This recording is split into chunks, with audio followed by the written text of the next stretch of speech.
brújula emocional quebrada. Siempre se enamoraba de la mujer equivocada. ¿Ha conocido a alguien así usted? No vuelva a ver a nadie. Yo tampoco, nadie me ha contado de usted. ¿Ok? A mí no me han venido con cuentos. Somos seres humanos.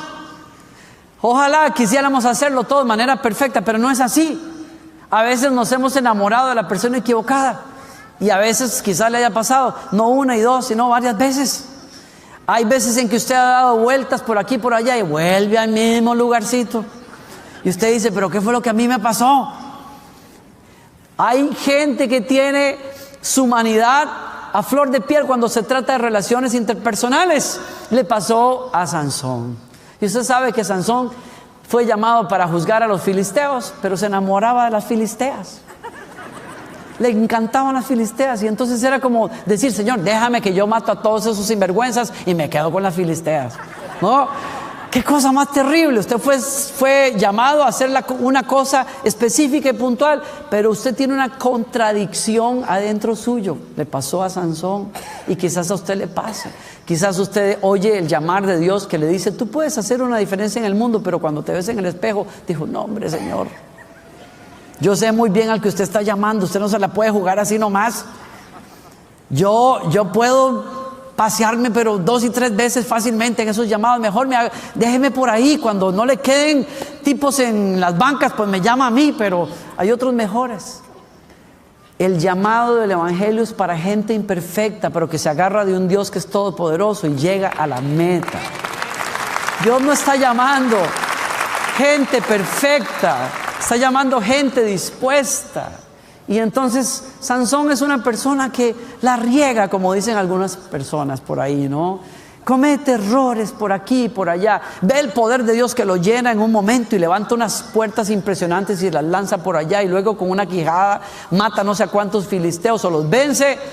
Pero lo siguiente que usted sabe es que está durmiendo con una mujer que no es su esposa siquiera. Es una persona llena de contradicciones. Es un ser humano. Y la Biblia nos dice, la historia termina diciéndonos que precisamente termina en el regazo equivocado, con Dalila. Y Dalila es una mujer que lo atormenta hasta que le saca el secreto de esa fuerza. Y él se lo dice, mi secreto está en que yo obedezco a Dios. Y la obediencia a Dios en mi vida es, no te cortas el cabello. Lo cumplió hasta que se lo contó a Dalila. Y Dalila, que tenía un negocio por ahí con los filisteos, le hizo la trampa. Y lo amarraron, le cortaron las guedejas y cuando Sansón quiso zafarse, los filisteos entraron, lo atraparon, le sacaron los ojos y lo mandaron a la cárcel. ¡Qué historia más terrible!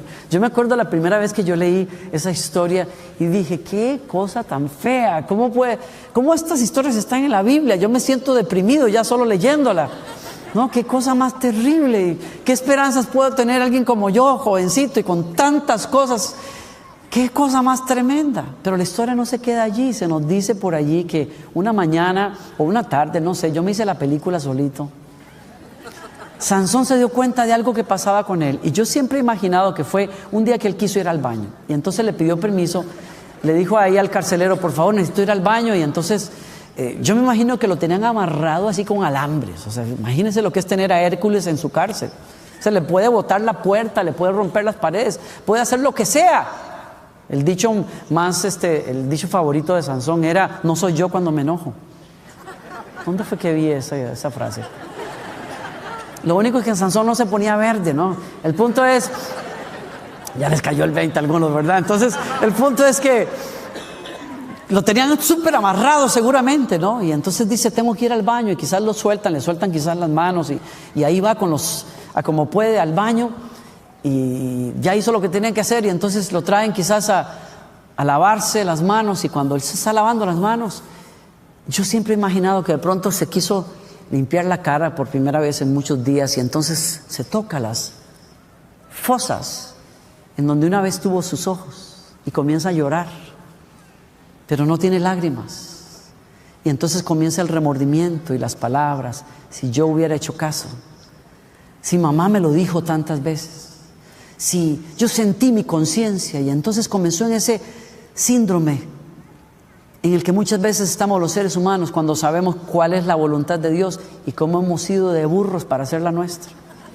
No lo digo de nadie aquí, estoy hablando de su servidor. Y cómo el remordimiento y el peso te carcome. Ahí está Sansón.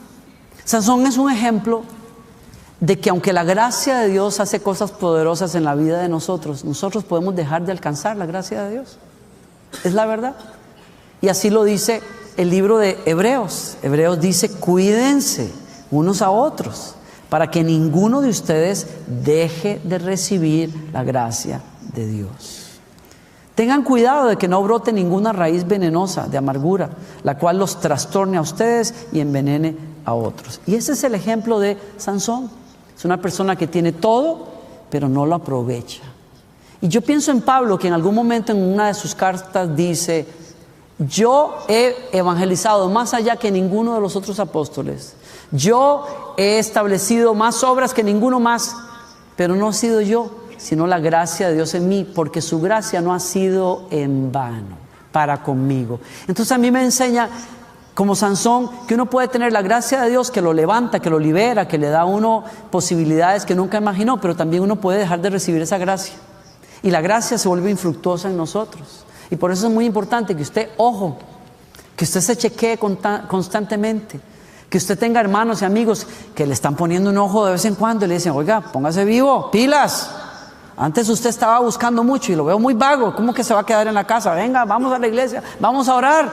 Y eso de que ahora se quiere tomar un descansito. Uy, esos famosos descansitos que nos tomamos nosotros, después la gente nunca vuelve. Es cierto, balance. Si usted necesita descanso, tómese 2 días, pero luego póngale ganas otra vez.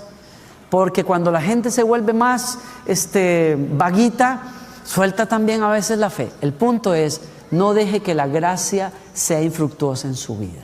Y ahí está Sansón, con remordimientos, con culpa, pero de pronto termina de acicalarse y se toca la cabeza. Y entonces dice la Escritura: y no sabía Sansón que el cabello de su cabeza crecía otra vez. Usted me ha escuchado quizás decir eso en el pasado, pero yo cuando leí esa Escritura dije: duh, como dirían los chicos americanos aquí.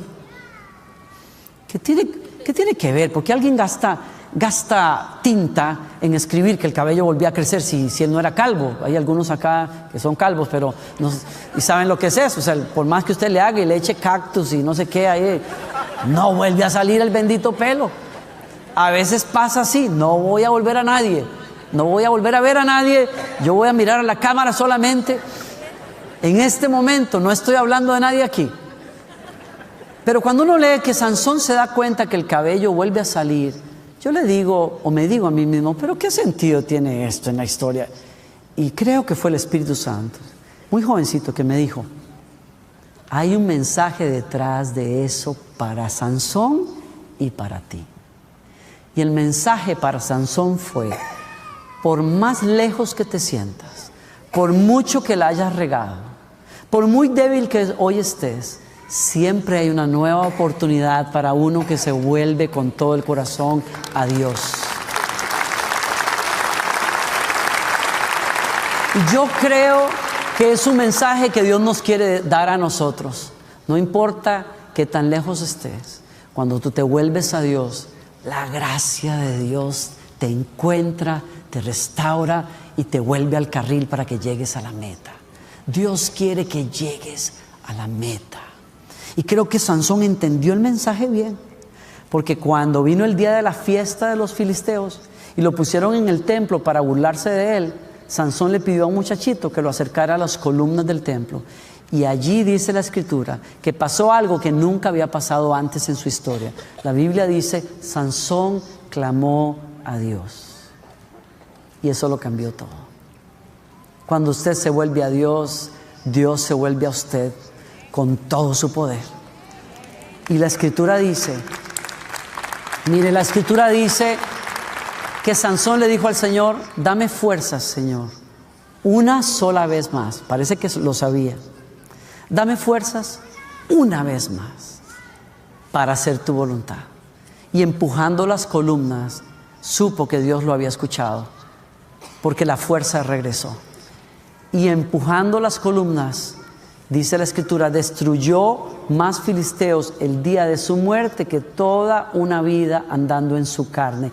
Eso es lo que hace la gracia de Dios. Puede ser que tú seas un ser humano demasiado débil, pero cuando la gracia de Dios entra en escena, tú puedes destruir fortalezas, tú puedes vencer adicciones, tú puedes hacer huir al enemigo en tu vida por el poder de la gracia de Dios. Es poderosa la gracia de Dios. Pero ese momento clave en que usted en debilidad, fracasando quizás, oye la voz de Dios que te dice, puedes volver a comenzar, puedes ser restaurado, no estás demasiado lejos. Cuando oyes la voz de Dios y levantas un altar en tu debilidad, yo te aseguro y te lo digo de parte de Dios, Dios te va a levantar y vas a llegar a la meta donde tienes que llegar. Yo escuché y vi este mensaje en un momento muy clave de mi vida. Es una película que puse en una noche en que no tenía nada que hacer, muy raro para mí. Quizás porque el desánimo estaba tocando la puerta de una manera muy fuerte. Fue uno de esos momentos claves en la vida mía en que yo estaba considerando seriamente si tenía que seguir en el ministerio o no. Estaba escuchando la voz del enemigo que me decía que quizás yo no era suficientemente bueno para estas cosas. Estaba lidiando con debilidades en mi vida. Y aunque tenía un ministerio, no estaba muy seguro de que yo iba a llegar a donde tenía que llegar. Y esa noche, por alguna razón, renté esta película. No sé por qué, la puse. Y es una historia real, basada en una historia real en los Estados Unidos después de la Gran Depresión acá en los Estados Unidos. Y es la historia de un millonario que hizo su fortuna, precisamente, se llamaba Charles, hizo su fortuna precisamente construyendo autos, cuando los autos se hicieron cosa de todas las personas. Y no sabiendo que los autos que él construía y que le dieron la riqueza iban a matar a su propio hijo. Su propio hijo tomó uno de esos autos siendo un niño y se mató en uno de ellos. La depresión fue terrible, perdió su matrimonio, lo perdió todo. Y en su depresión, sus amigos lo envían a dar una vuelta por Tijuana. Y bueno, como suele pasar en México, México tiene un saborcito y un calorcito y una música que levanta muertos. Y algo pasó en la vida de este hombre. Conoció a una mujer joven que lo hizo soñar otra vez, que creyó en él y que le dijo, tú te puedes levantar de esa tristeza. Y comenzaron de nuevo una vida. Comenzó a soñar, soñaba con correr caballos después de haber sido un magnate en el área de los automóviles. Y entonces comenzó a buscar un equipo de gente. Y se topó con que alguien le refirió a un antiguo entrenador de caballos que ahora, en medio de una depresión, estaba como alcohólico. Un hombre que no podía levantarse del alcoholismo. Y entonces le dijeron, acércate a él y es un buen hombre, alguien tiene que sacarlo de esa lucha. Se llamaba Tom y lo conoció de hecho a la distancia desde el hotel, lo miró mientras cuidaba de un caballo. Le habían dicho, Tom está tan mal que después de haber sido entrenador de caballos muy famoso, ahora entrena caballos que nadie quiere, caballos que son una miseria. Y en medio de la noche se acercó, se sentó a la fogata en donde estaba Tom y observó el caballo que Tom estaba cuidando en ese momento. Y le dijo, alguien me ha contado que tú cuidas caballos miserables, le dijo. Caballos que no sirven para nada. Después de ser un hombre tan exitoso, ¿por qué cuidas caballos así? Y dijo la frase que me mandó el mensaje esa noche. No se desecha un caballo solamente porque se haya quebrado la pata. Y yo supe que estaba en una cita divina esa noche. Fue como si el Señor me dijera, yo no desecho caballos con patas rotas. No estoy buscando gente perfecta. Estoy buscando gente que se deje tocar por mi gracia. Y entonces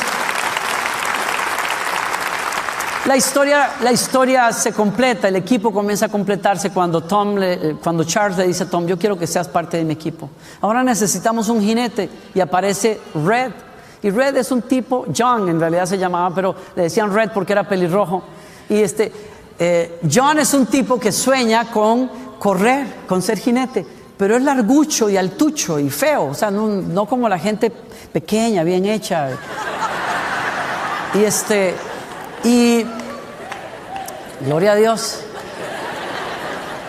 A alguien le habló el Señor, parece. Y era demasiado grande. Usted sabe que los jinetes tienen que ser pequeños. Y aparte estaba medio ciego de un ojo. Terrible, o sea, y era un tipo más peleonero, andaba agarrado con medio mundo, estaba agarrado con él mismo, sus padres lo habían dejado cuando era niño, estaba enojado con el mundo, y entonces ahí está. Y lo miran, y Charles, que sabe lo que es de importante, darle una nueva oportunidad a una persona, ve en él a un hijo al que le puede cuidar como el hijo que había perdido, y entonces le da la oportunidad. Y lo llama, y lo entrena, y vaya que sí le costó. Y finalmente la figura se completa cuando encuentran al caballo. El caballo se llama Sea Biscuit. Ese es el nombre de la película. En español se llama Alma de Héroes. Y Sea Biscuit es un caballo maltrecho. El día que lo vieron correr la primera vez, Charles y Tom dijeron: wow, este caballo sí está mal. A este caballo se le olvidó lo que es correr. O sea, la vida lo ha dañado tanto que ya no sabe ni siquiera para qué nació. Y así es como, yo creo que así es como Dios nos encontró a muchos de nosotros. Nos diseñó para correr y llegar a la meta, pero no sabemos siquiera correr el día de hoy. Y por eso la gracia de Dios nos está llamando, ¿no? Y entonces se completa el equipo. Es un equipo de gente quebrada, de gente defectuosa. Tienen todo para perder, pero ¿sabe qué pasó? Se trabajaron, creyeron en ellos, se unieron y vencieron al magnate de la época ganando en unas carreras en Santa Anita. Lo que usted va a ver ahorita es la última parte de la película. Red tiene la pierna quebrada, por eso no iba a correr en la última carrera. Después de haber luchado muchísimo, el momento de gloria se lo iba a perder, pero decidió llegar al campo y le pidió a un amigo que lo dejara correr. Y entonces Sea Biscuit también había tenido una lesión. Y aún así, con mucho esfuerzo, lo pusieron a correr esa carrera. Y en esos últimos minutos, el mensaje es clarísimo. Con una pata rota, con todas las defectos posibles para llegar a la meta, algo hizo posible que llegaran. Y yo quiero dejarle ese mensaje a usted de parte de Dios, como me lo dio a mí esa noche. Obsérvelo.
Si yo supe algo en mi corazón esa noche cuando llegué a esa cena, es que adentro mío yo le dije al Señor, yo quiero llegar a la meta.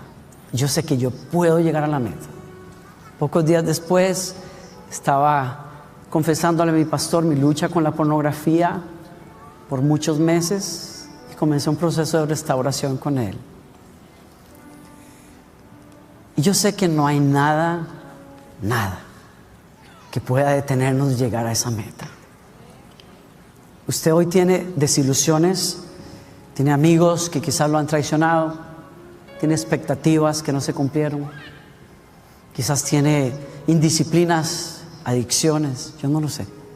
Pero yo creo que usted se vea ahí en esa meta y que usted escuche a Pablo y a Sansón y a los héroes de la fe que te gritan desde el cielo, sí se puede llegar, vas a llegar, vas a vencer esas cosas, vas a levantarte con alas como de águila y vas a llegar hasta allá en el nombre del Señor.